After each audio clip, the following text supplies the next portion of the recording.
lagi ya dengan Nadia di Bumi ke Satu. Ketemu lagi dengan Nadia berarti siap ya untuk menerima info-info baru seputar lingkungan. Dan kali ini Nadia sedang berada di dataran tinggi daerah Bogor. Di sini tepatnya Nadia lagi menikmati suasana pertanian Sobat Bumi. Bisa Sobat Bumi lihat di belakang Nadia ini lahan pertaniannya subur-subur. Apalagi di daerah Bogor yang terkenal memiliki curah hujan yang cukup tinggi. Wah, bisa sebagai pendukung ketersediaan air juga ya di daerah sini. Tapi Sobat Bumi ternyata nih nggak semua dataran tinggi ini bisa menikmati limpahnya dan pasokan air. Nah, ada di dataran tinggi yang mengalami kekurangan. Kalau air saja kurang, bagaimana ya dengan nasib lahan pertanian? Temukan ya jawabannya di Bumi ke Satu.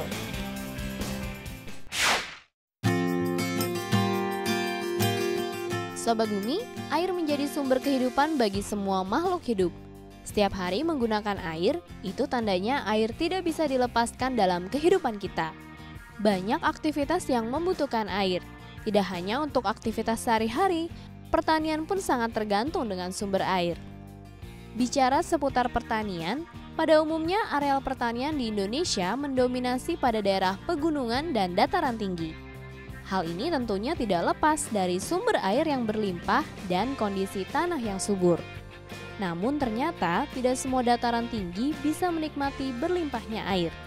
Salah satu dusun tertinggi yang berada di Desa Kemitir, Kecamatan Sumowono, Kabupaten Semarang, Jawa Tengah, selalu mengalami krisis air memasuki musim kemarau yang jatuh sekitar bulan Juli, Agustus hingga September. Walau sejauh mata memandang, kita bisa menikmati gagahnya Gunung Sindoro Sumbing, Gunung Merbabu, dan Gunung Ungaran dari Dusun Ngoho. Namun ternyata daerah ini tidak mendapat pasokan air dari lereng-lereng gunung tersebut. Penyebabnya yaitu karena letak dusun yang terlalu tinggi dan jauh dari lereng. Selain itu, relief dusun yang curam juga mengakibatkan air tidak sempat tertampung dan langsung mengalir mencari tempat yang lebih rendah. Inilah yang mengakibatkan Dusun Ngoho mengalami kekeringan bila memasuki musim kemarau. Di Desa Ngoho ini memang kekurangan air, Mbak. Apalagi kalau musim kemarau. Sekarang aja musim hujan, itu tiap-tiap lingkungan itu mengadakan sumur gali. Itu disedot untuk untuk tiap-tiap perlingkungan. Khususnya yang RT 2 RW 3 ini ngambilnya dari Berik sana, Mbak, jauh, kurang lebihnya 1,5 kilometer. Pakai dap, estafet dap itu sampai 9 dap. Walaupun pada musim kemarau cadangan air di Dusun Ngoho kering, namun dusun ini masih memiliki potensi alam berupa kabut yang tinggi. Hampir setiap hari daerah ini ditutupi kabut menjelang malam dan pagi hari. Saat memasuki musim kemarau, potensi kabut semakin tinggi dibanding musim penghujan. Kandungan air yang cukup besar pada kabut sayang bila tidak dimanfaatkan. Inilah yang menjadi dasar ide dari mahasiswa Universitas Gadjah Mada, Yogyakarta. Sobat Bumi kita kali ini membuat sebuah teknologi pemanen kabut. Potensi air dalam kabut akan mereka kumpulkan dan digunakan untuk mengairi kebun milik petani. Seperti apa keseruan berinovasi dengan potensi alam? Simak ya di episode kali ini.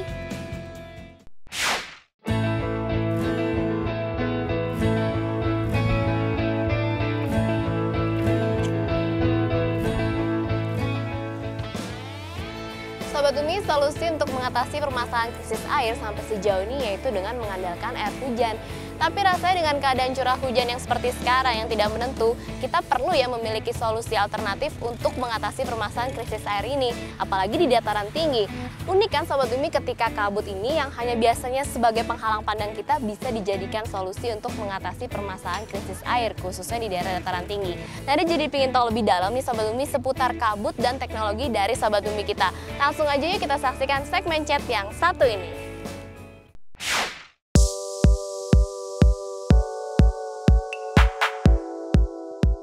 Jadi riset awal teknologi pemanen kabut di dusun Ngoho ini tujuan utamanya yang pertama adalah mengetahui debit air yang bisa dihasilkan dari kabut.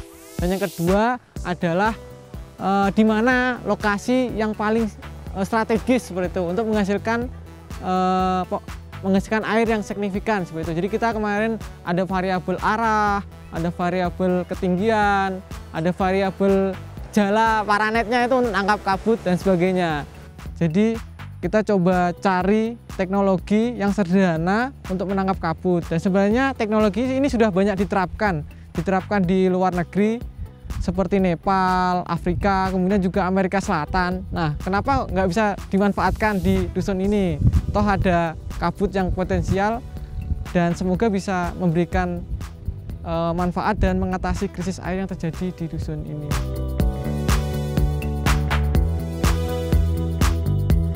Kami tertarik dengan kabut karena yang pertama inovasi, Pak. Kita lahir dari program kreativitas mahasiswa dan itu dituntut adanya kreativitas, inovasi. Kalau misalkan kita hanya sekedar memanfaatkan air hujan, itu sudah ada dan itu sudah diterapkan banyak di Indonesia, dan kabut ini belum, sepengetahuan kami belum ada yang menerapkan di Indonesia.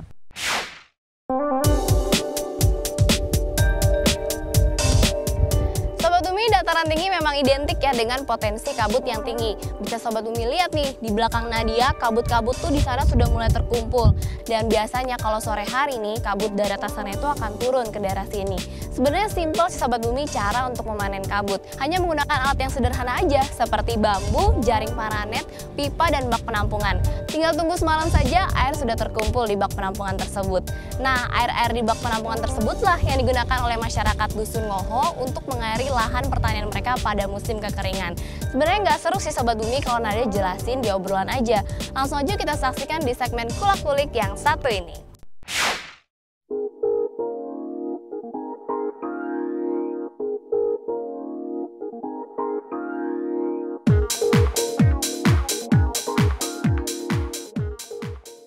Oke, jadi ini salah satu alat pemanen kabut. Jadi spesifikasinya itu sebagian besar alatnya dari bambu untuk tiangnya. Kemudian untuk jaringnya itu kita gunakan jaring paranet. Kemudian dari air kabut yang tertangkap nanti setelah dari terkena jaring paranet, kemudian karena pengaruh dari gravitasi dia akan turun dan kita tampung di talang ini, talang. Jadi kita beli di toko, kemudian ya airnya lewat sini. Nah, kemudian masuk ke ini dan dikumpulkan di grup ini seperti itu. Kemudian kenapa peletakannya seperti ini?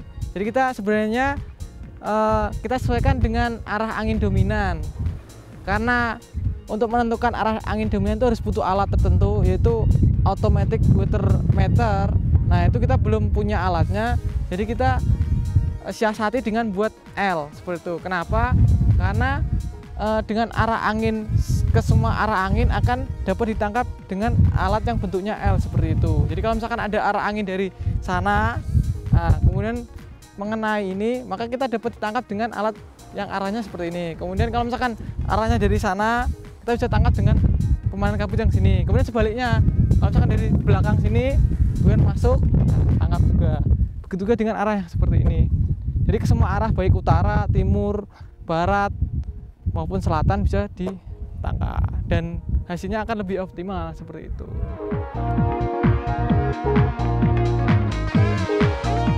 Jadi cara kerja alat pemanen kabut tadi seperti itu ya. Jadi ketika ada kabut lewat mengenai alat pemanen kabut ini, nah karena ada pengaruh gaya gravitasi tadi, kemudian airnya dikumpulin melalui talang dan dimasukkan dalam drum, dan kemudian bisa diaplikasikan buat irigasi pertanian dan sebagainya seperti itu.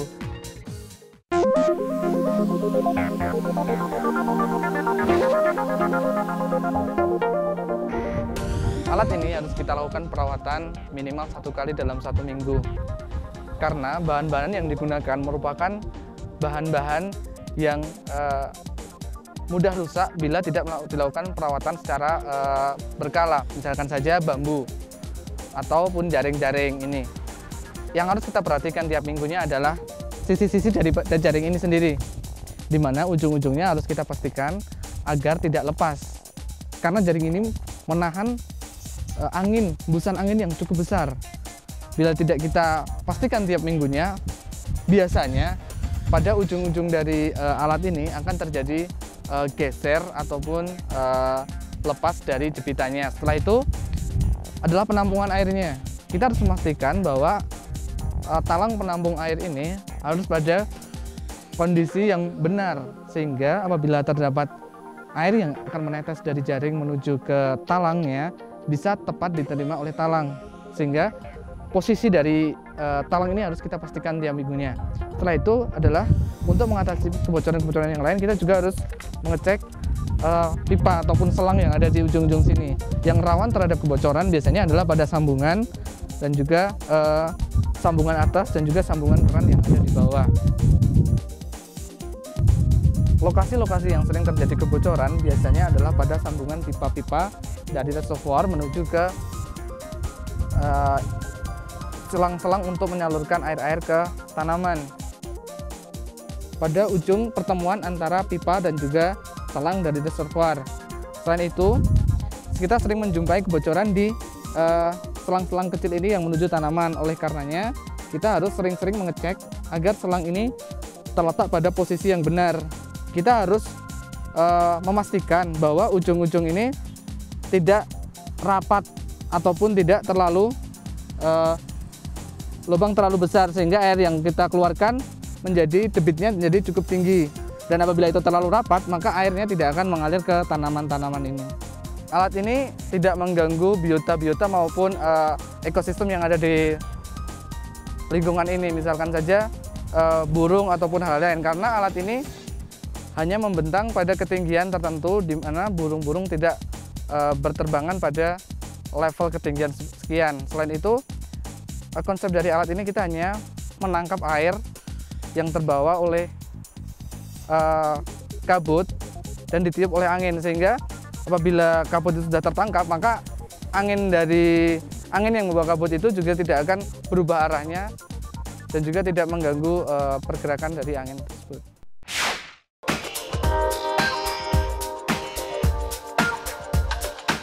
Sobat Bumi, Dusun Ngoho yang terletak pada ketinggian sekitar 1.300 meter dari permukaan laut memiliki udara yang sejuk dan tanah yang subur. Kekeringan yang melanda dusun ini tidak menyurutkan semangat warga untuk menggarap tanah mereka dengan tanaman hortikultur seperti sayur mayur. Untuk menyiasati terjadinya kekeringan, biasanya memasuki musim kemarau, warga mengganti tanaman mereka dengan tembakau. Tembakau merupakan tanaman yang tidak terlalu banyak membutuhkan air untuk hidup.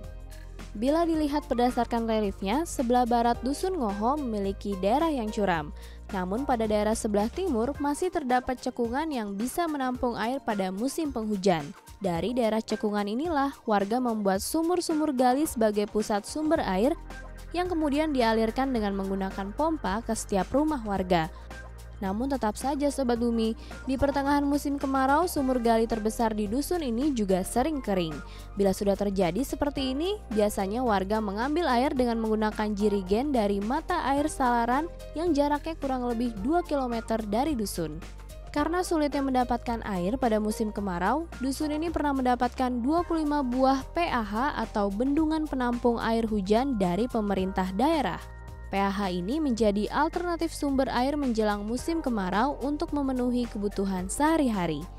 Sedangkan untuk sumber air pertanian, warga masih sangat tergantung pada air hujan yang turun di kebun mereka. Bila hujan tidak turun selama 5 hari, maka kebun warga akan kering dan tanaman bisa mati. Itulah sebabnya teknologi sederhana pemanen kabut seperti Sobat Bumi kita sangat diperlukan pada setiap kebun milik warga di Dusun Ngoho. Bila air hujan tidak juga turun, setidaknya warga masih bisa memanfaatkan air hasil dari pemanenan kabut.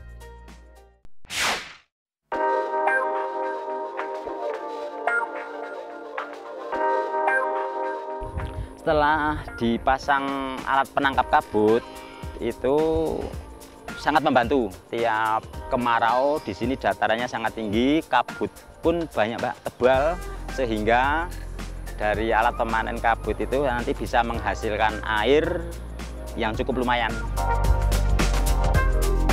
Untuk menangani krisis air sangat membantu sekali, karena dari tanaman-tanaman akan agak bertahan gitu loh, Mbak. Hidupnya bertahan walaupun tidak maksimal karena kurangnya air, tapi lumayan bisa membantu memperpanjang dari hasil panen, Mbak. Nah, biasanya yang dulu belum ada alat seperti ini, kemarau 1 bulan sudah kering, Mbak. Tapi setelah ini mencoba alat ini, beberapa tanaman bisa istilahnya bisa panjang usianya gitu loh, Mbak. Ya.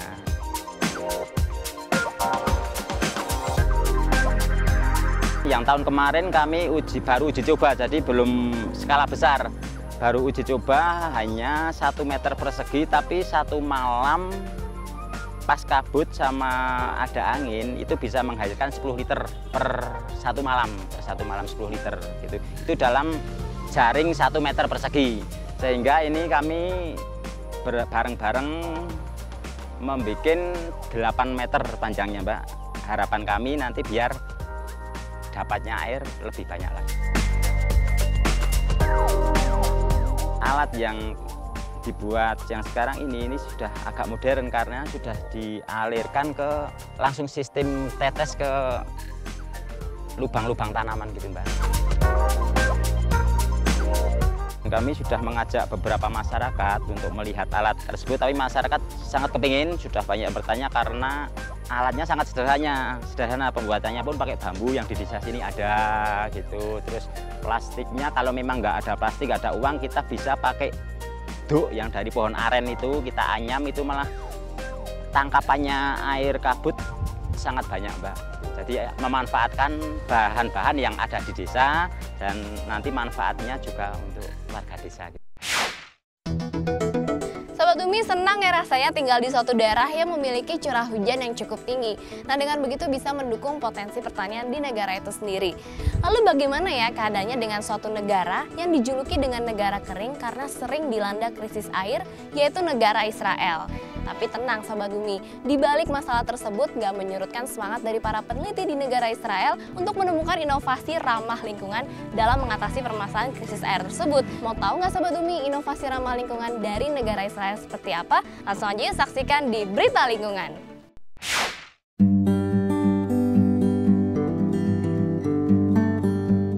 Sobat Bumi, daerah pesisir memang sangat dekat dengan sumber air yang cukup berlimpah dari lautan. Namun tetap saja, air dari lautan tidak bisa digunakan secara langsung untuk kebutuhan sehari-hari. Sebuah teknologi desalinasi yang dikembangkan oleh Israel Timur Tengah dapat menjadi jawaban solusi untuk mengatasi krisis air untuk daerah pesisir. Desalinasi merupakan proses penghilangan kadar garam berlebih di dalam air. Teknologi ini telah diterapkan di daerah bagian timur tengah Israel. Daerah ini dulunya terkenal dengan daerah paling kering di dunia. Melihat kondisi ini, pemerintah Israel berinisiatif membangun teknologi desalinasi terbesar di dunia yang bernama Sorek. Pabrik ini terletak di kawasan pesisir yang berjarak 15 km dari selatan Tel Aviv. Pabrik ini mengambil air laut dari lautan Mediterania melalui sepasang pipa dengan diameter 2,5 meter. Air laut ini kemudian dibawa dalam pabrik dan melalui proses penyaringan dengan membran. Penyaringan dengan membran bertujuan untuk menghilangkan kadar garam. Garam dan air dari hasil penyaringan kemudian dikembalikan lagi ke laut. Menurut Avshalom Felber, wakil eksekutif pabrik Sorek, pengembalian kembali air dan garam ke laut tidak memberikan efek samping berlebih bagi ekosistem laut. Sorek mampu mendaur ulang 624.000 meter kubik air setiap harinya. Air hasil daur ulang ini pun dapat langsung diminum. Sejak tahun 2005, Israel telah membangun 4 pabrik desalinasi. Keempat pabrik ini dapat memasok 600 juta meter kubik air per tahunnya. Jumlah ini dapat memenuhi 35% kebutuhan air di negara Israel. Nah, Sobat Bumi, potensi alam nyatanya ada di depan mata. Tinggal inovasi dan teknologi ramah lingkungan yang dapat mengubah potensi untuk menjadi solusi bagi permasalahan lingkungan.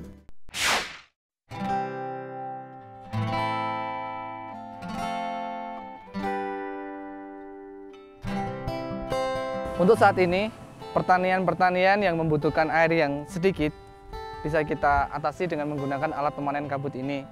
Misalkan saja untuk tanaman cabai, untuk sayuran-sayuran yang lain yang memiliki pola tanam yang sejajar, sehingga kita bisa menerapkan vertigasi tetes secara gampang pada tanaman tersebut. Bila tanaman itu terlalu acak dalam penanamannya ataupun jaraknya terlalu jauh, maka akan kurang efektif dalam hal pemakaian pipa maupun selang-selang pada masing-masing tanaman itu. Selain itu, tanaman yang membutuhkan air yang lebih banyak juga belum mampu kita suplai dengan menggunakan alat pemanen kabut ini, misalkan padi. karena tiap hari harus membutuhkan air yang cukup banyak, sementara hasil tangkapan pemanen kita belum mencukupi untuk kebutuhan yang sebanyak itu. Untuk jangka waktu dekat ini mungkin pada wilayah pertanian saja, karena seperti yang kita ketahui di daerah ini untuk kebutuhan air minum masih bisa dicukupi dengan menggunakan sumber air yang lain, akan tapi untuk pertaniannya itu pada musim kemarau sudah sangat kekeringan sekali, sehingga warga sangat kesulitan untuk bercocok tanam. Kalaupun nanti kita bisa berusaha menciptakan alat yang lebih besar lagi dan lebih aktif menangkap kabut, itu tidak menutup kemungkinan kita dapat menghasilkan air yang lebih banyak. Nah, dari situ kita bisa manfaatkan kegunaan yang lain, misalkan pada air minum itu. Kekurangan dari alat ini, dari alat yang kita gunakan, semenjak awal kita masih tergantung pada kabut-kabut yang ada. Jadi kita hanya menunggu kabut. Ketika kabut datang, kita baru bisa menangkap kabut. Dan itu tergantung pada cuaca dan juga arah angin. Nah, ini hal yang sulit kita tebak. Oleh karena itu, diharapkan nantinya apabila kita dapat menciptakan alat pemanen kabut yang lebih aktif, itu kita tidak akan tergantung pada arah angin. Ketika arah angin ke timur, kita bisa belokkan alat tersebut, kemudian ke barat, kita bisa belokkan ke barat, sehingga kita tidak tergantung pada arah angin yang membawa kabut tersebut.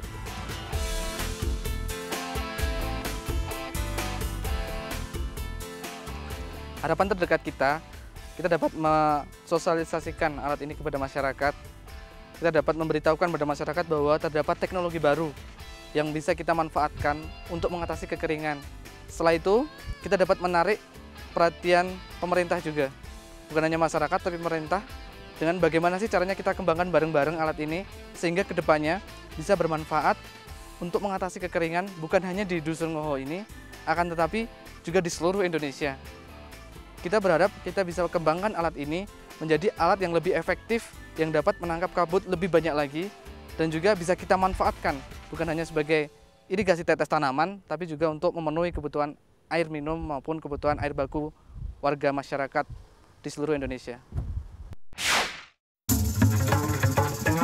Sobat Bumi, permasalahan lingkungan memang nggak pernah akan ada habisnya ya. Namun dengan ide yang kreatif dan inovatif, plus ramah lingkungan, bisa nih dijadikan solusi untuk mengatasi permasalahan lingkungan.